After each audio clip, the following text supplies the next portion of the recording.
I'm Jay.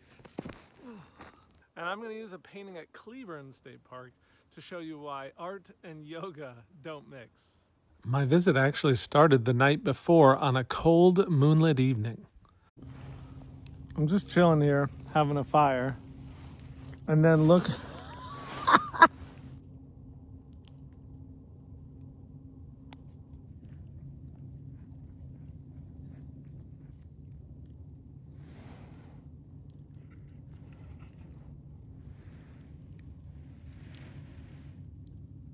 Since I've already studied the work of one artist on this trip, see episode 76 in Meridian, I thought I'd brush up on my Edgar Payne before sleeping under the stars.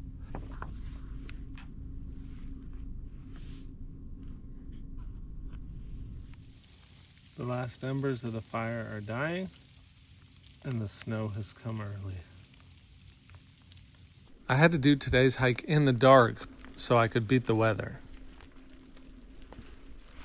Edgar Payne is an American artist, and he is really well known for his books on landscape composition and his film, Sierra Journey. He loved to paint the Sierra Nevadas.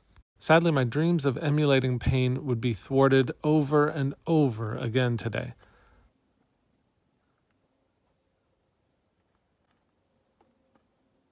First, the weather made it tough to paint outside, so I resorted to contortions within the car. I had noticed the ash juniper trees in the park earlier as I explored, and I thought they must be better than this overlook view. I think the better composition would be to base off these low branching trees, the distant water, and then the gently sloping layers of the ridge beyond. But I think I'm going to do more of a composite because the view is great, the overlapping of the tree is awesome. But having a tree like this, I think, is more interesting. So I'm going to set up, looking at the previous view, move and paint a tree over the top of the trees that were in the existing establishing shot. 2 locations, 1 landscape, a fictional fusion of the two, if you will. Finding better subject matter helped, but not entirely. My next setup would be just as cramped.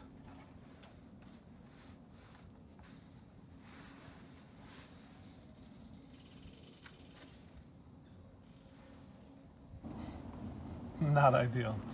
I'm not going to put white on my palette today. I think all grays is going to be more than sufficient.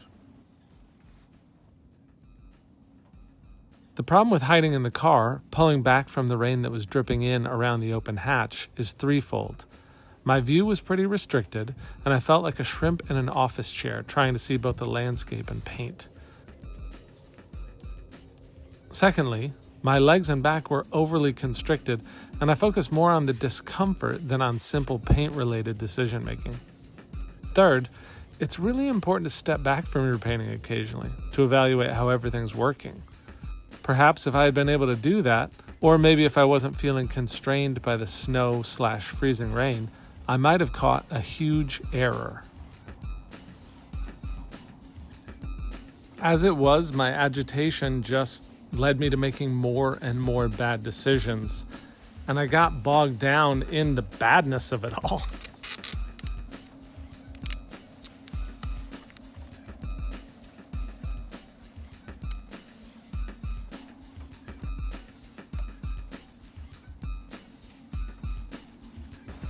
Part of it is that the paper has sucked up all the moisture.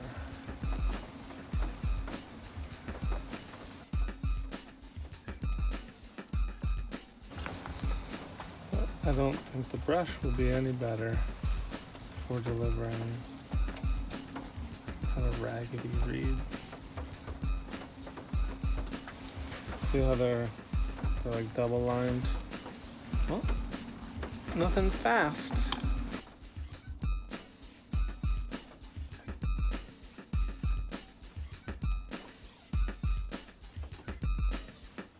Let myself get bogged down in the background details here, so I gotta do something different. I'm gonna move the car, I'm gonna find a cool tree, I'm gonna start painting that. Or so I thought. Well, I thought the rain had stopped, but there's a giant drop right there and the paper's wet right there. I'm gonna throw this back in the car real quick, but that's good because I can show you what I'm seeing behind me.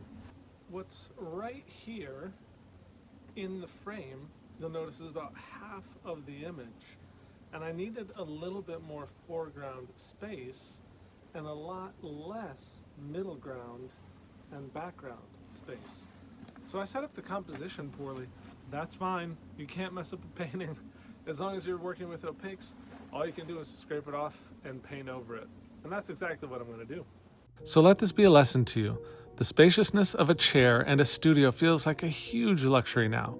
But when you're painting in the field, don't talk yourself into a pose that will only pose problems for you. See what I did there? It's important to feed yourself, give yourself a little drink, make yourself comfy. Generally, make it as easy as possible to focus on the difficult matter of capturing the complexities of reality in your painting. That is hard enough without doing so while holding an agonizing yoga pose. I just jumped to my studio time, but I'm actually right next door to Dinosaur Valley, and it's the last park of this trip. I gotta knock that out and get home before the roads get ugly. Join me for that adventure next time. Even the rangers said, "Are you crazy? I'm not getting out in that."